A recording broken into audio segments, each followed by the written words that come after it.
The new book, It's Okay to Be Angry About Capitalism. People eagerly find fault with capitalism. If capitalism works, if this is the best we got, why does it seem to give such a raw deal? A raw deal?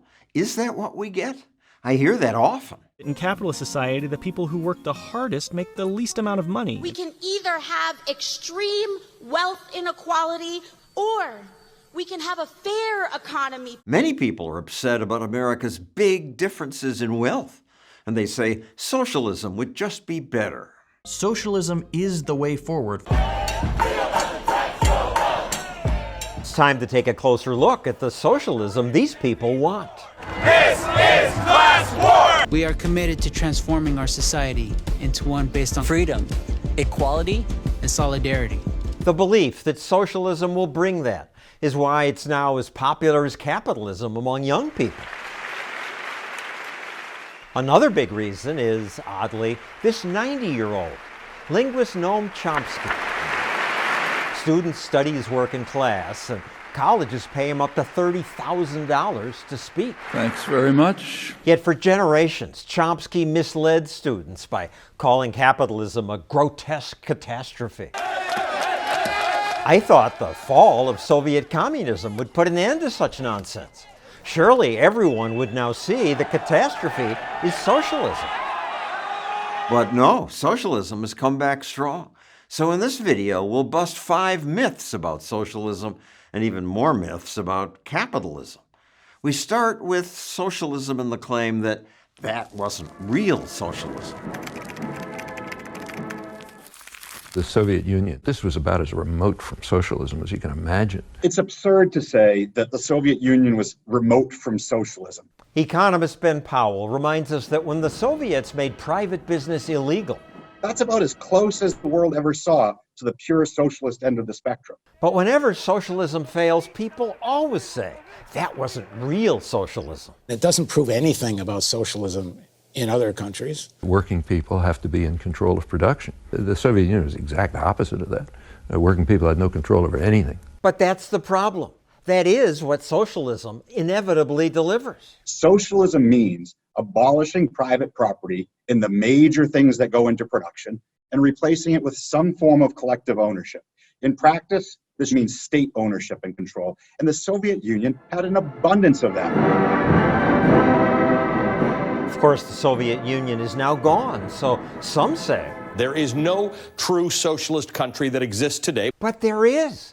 Look at Venezuela. Just eating is a luxury. When I say socialism created hardship there, people trash me on my own social media. Read a book. Venezuela's not socialist. Think a bit. I'll do better than that. I'll listen to the politician who wrecked Venezuela. El capitalismo es el reino de la injusticia. Because capitalism is tyranny.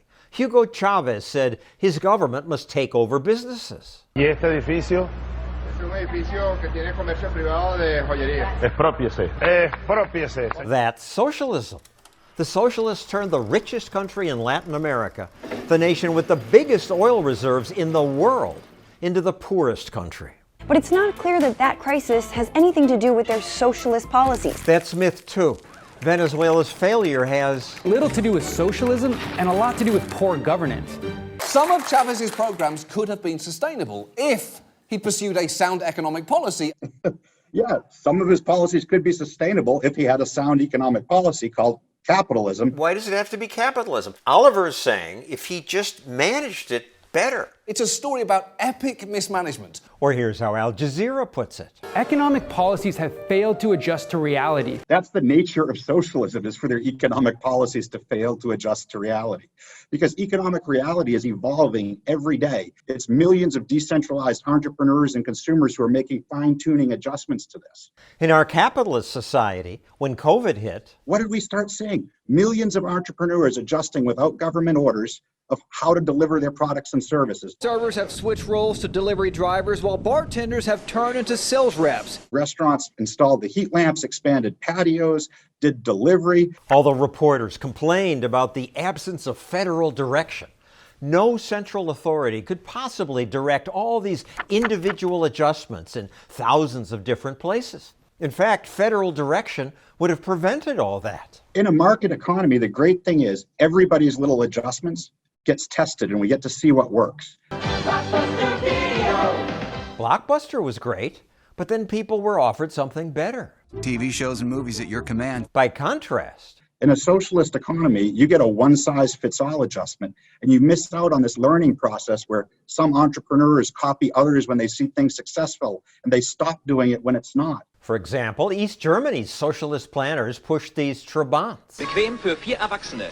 They said the cars were great. Wendig. Schnell. But it was a terrible car. Hard to drive, and it spewed pollution. Even when West Germans were building Volkswagens, BMWs, and Porsches,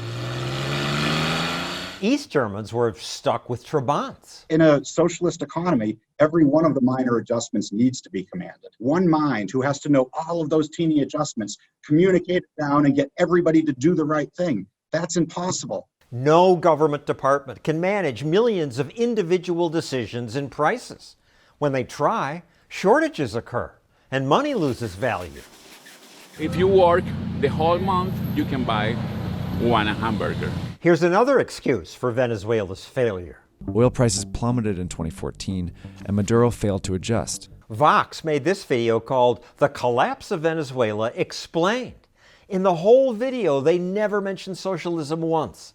They blame falling oil prices. The oil price is a complete distraction. There's plenty of countries around the world that depend on oil revenue. When oil prices went down, the people there didn't start losing weight.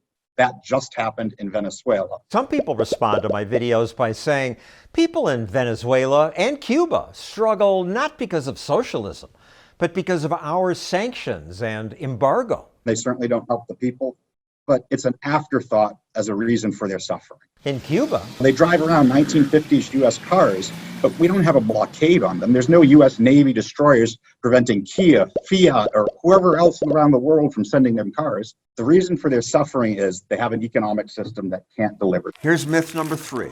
Socialism does bring good things if it's democratic socialism. The examples of failed socialism that critics use are not socialist democracies, but authoritarian states. Democratic socialists denounce all that. The key word for them, democratic. They believe that both the government and the economy should be run by the people by way of the ballot box. Esta es la hora del pueblo bolivariano. But Venezuela's socialist was elected. Aquí no hay dictadura. Yo he sido electo aquí 3 veces. They can start off democratically elected, and then once they centralize control over the economy, it becomes impossible to democratically unelect them. Now, Maduro rules while ordering state employees to vote for him or they lose their job. Maduro blatantly buying votes. They put food aid stations next to polling places and you get rewarded with rations if you vote correctly. Now democracy there is a sham. It always becomes authoritarian? Always? Everywhere you try socialism, that's what you get. Why? It's hard to exercise political freedom if you don't have economic freedoms. If you're dependent upon the state for your livelihood, you lose your ability to use your voice to oppose them because you can be punished. But unfortunately, people don't realize that when they're promoting democratic socialism. Democratic socialism is your kid's public school. It's the researchers and scientists paid with our taxes. It's our interstate highway system. We're not purely capitalist. There are some industries that are government-owned, operated, and controlled, socialized, if you will. It's no accident that when you look at these and think about things that are inefficiently done and underperforming, our public education, our congested streets, these socialized industries don't work well. But what about Norway? It's as socialist as they come. Instead of Cuba or China, think Sweden. Myth 4. Socialism does work well in Scandinavia. But Scandinavian countries are not socialist. Sweden isn't socialist. Volvo is a private company. Go to restaurants, hotels, they're privately owned. Markets organize the vast majority of Swedish economic activity. But Sweden did have a period in the 1970s and 1980s when we had something that resembled socialism, a big government that taxed and spent heavily. There were waiting lines to get health care. People couldn't get the pension that they depended on for the future. At that point, the Swedish population just said, enough, we can't do this. So Sweden cut taxes and cut government spending. They privatized trains, sold state-owned businesses. When I talk about democratic socialism, I'm looking at countries like Denmark. When American politicians wrongly called Scandinavia socialist, Denmark's prime minister came to America to refute them. Denmark is far from a socialist planned economy. Denmark is a market economy. In fact, Denmark today ranks higher in economic freedom than the U.S. With much freedom to pursue your dreams and live your life. Finally, myth 5. Socialism is completely different from fascism. When a congressman said, "The potential is out there for another Hitler, socialist like Hitler, to come along." Another congressman said he was wrong. It's the Nazis that's terrible, not the socialists. They were Nazis who killed Jews, and I get offended when you compare socialists to Nazis. They were fascists. It's true that fascism and socialism aren't exactly the same, but they do have a lot in common. They both replace market decision-making with command and control. While socialism abolishes private property and replaces it with state ownership, fascism leaves private ownership in nominal terms at least, but replaces decision-making with state control and orders. As an average person living your life, whether under socialism or fascism, you lose your autonomy, your control over your own future. Only under capitalism do you have the freedom to say no. Entrepreneurs offer you their services. They offer you employment. You can say no and choose a better path for yourself. You don't get that same type of choice when someone else is planning the economy. Powell and another economist wrote a book about socialist countries. We went to Socialism 2018, the biggest gathering of young socialists, and they pointed out lots of problems in the United States, problems with migration, with war, with policing. The problems they were identifying were the product of bad government that the U.S. is giving them, not capitalism. Socialism appeals because it promises fairness and equality. Resources should be allocated to those who need them. They hear the preaching of socialism about equality, but they don't look on what it actually delivers. The history of humanity is of poverty, starvation, early death. This was true throughout our history until very recently. In the last 20 years, we've seen more humans escape extreme poverty than any other time in human history, and that's because of markets. Right. Free markets. Capitalism. That's what makes us richer. But everywhere, people trash capitalism. No system has rdistributed wealth from the poor to the rich as effectively as our own. I call it slavery by another name. We covered the biggest myths about socialism. Now we'll bust 7 myths about capitalism. No one ever makes $1 billion. You take $1 billion. That's myth 1. Capitalists get rich by taking money from others. Jeff Bezos has what, $100 billion? Yeah, his wealth is making a lot of people poor. People assume that because they think we have a finite amount of money. A finite amount. So when they win, you lose. But that's not true, because entrepreneurs create new wealth. Research shows that when they got rich, they only kept 2.2% of the additional wealth they generated for the economy. Economist Dan Mitchell. In other words, the rest of us captured almost 98% of the benefits. Today, Apple is going to reinvent the phone. Yes, Steve Jobs kept billions. But by creating Apple, he gave us more. So many new jobs. And he added billions to our economy, all by creating tech that makes our lives better. I hope that we get 100 new super billionaires, because that means that there's 100 new people who have figured out ways to make the rest of our lives better off. Let's abolish billionaires. This former labor secretary says entrepreneurs like Jeff Bezos would be just as motivated by, say, $100 million or even $50 million. Ooh. But he misses the most important fact about capitalism. I'm not giving Jeff Bezos any money unless he's selling me something that I value more than that money. Billionaires. No one deserves to have that much money. None of these zillionaires needs that much money. If you put a cap on how much money someone can make, are they going to continue innovating? No. Maybe you just decide to take it easy. You retire. You sell a yacht around the world. You're going to start consuming instead of saving and producing. When I say things like that, people call me a complete moron and tweet, more money in the richest hands means money sitting in the bank doing nothing. But that's an ignorant view of banks. In reality, that money gets lent out, which allows other people to build businesses, buy homes, get educated. New machinery, tools, factories, equipment, technology. Still, we hear the rich getting richer and the poor getting poorer. That's myth too. The truth is that the poor and middle class are getting richer too. The economic pie grows. We are much richer than our grandparents, and our grandparents were much richer than their grandparents. For thousands of years, the world had almost no wealth creation. Then some countries tried capitalism. You can see that per capita GDP is climbing and climbing and climbing. Capitalists helped everyone, including the poor. They do by bringing cheaper and better food to my supermarket. They do it by providing better goods and services. So high tech, it could only come from Motorola. Look how communications changed. 25 years ago, phones looked like this. Then we got the BlackBerry, the iPhone. Way smarter than any mobile device has ever been. Now we have cheap smartphones. When the media say, the middle class is in decline. America's middle class is in decline. Well, they're right. But they miss why. It's shrinking because more and more people are moving into those upper income quintiles. The rich get richer in a capitalist society, but guess what? The rest of us get richer as well. The average family today is almost a third richer than 40 years ago because capitalists compete to get our dollars.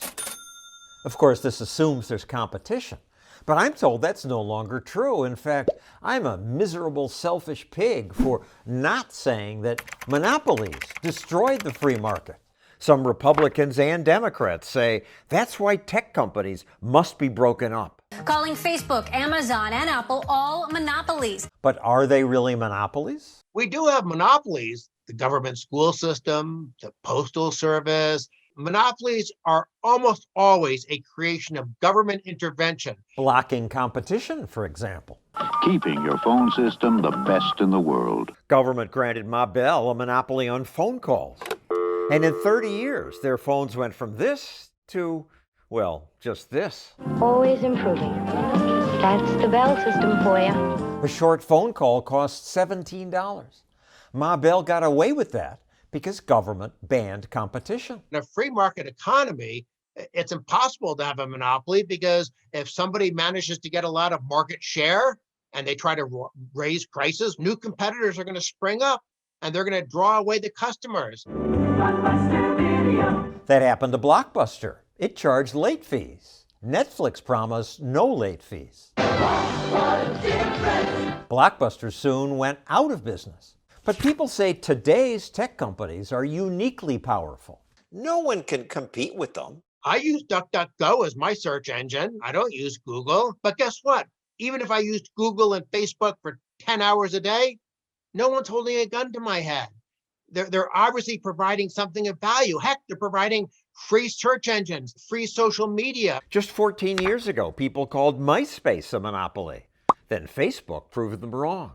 Our government once called U.S. Steel, Pan Am, IBM, Internet Explorer, and Kodak monopolies. That's something to consider next time you hear big tech are the robber barons of the 21st century. Robber barons like Rockefeller and Vanderbilt, and we'll get to them shortly. But first, myth 4. Free markets create unsafe workplaces. Only government through agencies like OSHA can stop that. I've had some show me charts showing, oh, look at how workplace fatalities have come down ever since OSHA was created.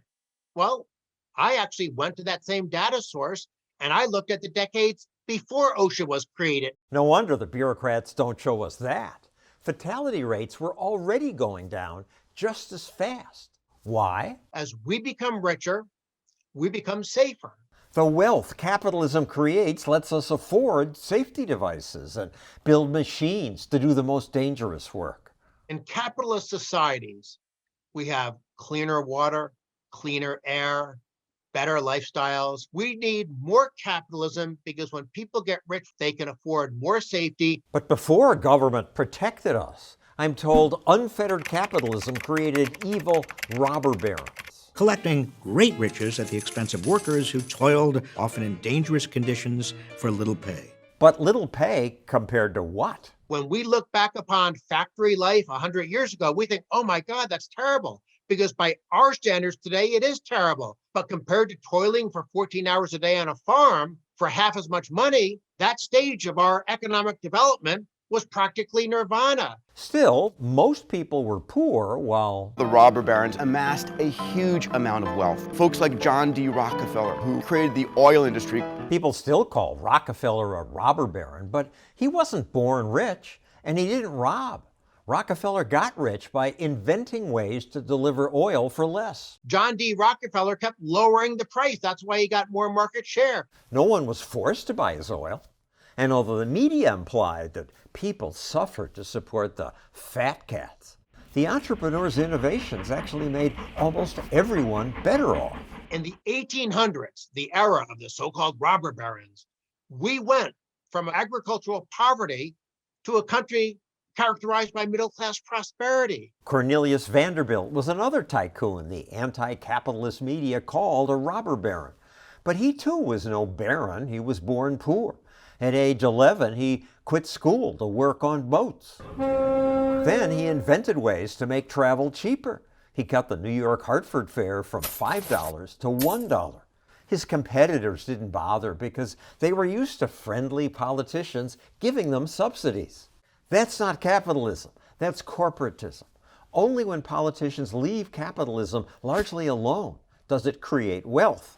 Still, I hear that capitalism just isn't good for us. Capitalism is not designed to optimize our well-being. Does anyone still believe that cheaper iPhones or more Amazon deliveries of plastic garbage from China are going to make us happy? We're not buying iPhones and plastic garbage unless we think it's better for us than the dollars that we have in our bank accounts. Capitalism is the only system that gives people the liberty to make their own choices. I want liberty. However, now I'm told a robot is probably going to take your job. That's our last myth. Capitalism will take away everyone's job. 50% of the workforce being completely eliminated, as in no more jobs for them. For years, experts predicted employment will decline. But so far, it's never happened. When markets are free, some people do lose jobs, and that's hard on them and their families. If I was a typewriter builder 30 years ago, the personal computer probably destroyed my job. If I was a candle maker, electricity destroyed my job.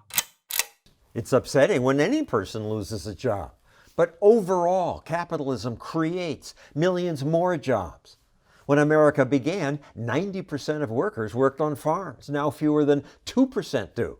Farm workers found better jobs. As long as our economy has the dynamism that free markets allow, we're going to see more job creation and higher income levels. And that's what makes the children and grandchildren of typewriter makers so much better off. It's steering on its own. Now, truck drivers rightly fear self-driving trucks. Would you, Tucker Carlson, be in favor of restrictions to use this sort of technology? Are you joking?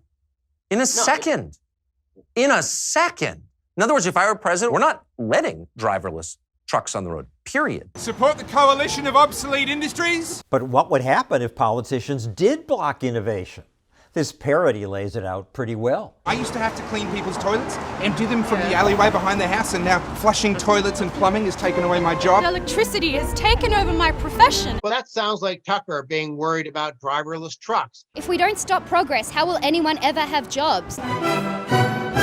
Creative destruction does destroy, but what it creates is so much bigger, so much richer, and so much better for us. Better for most everyone, rich and poor.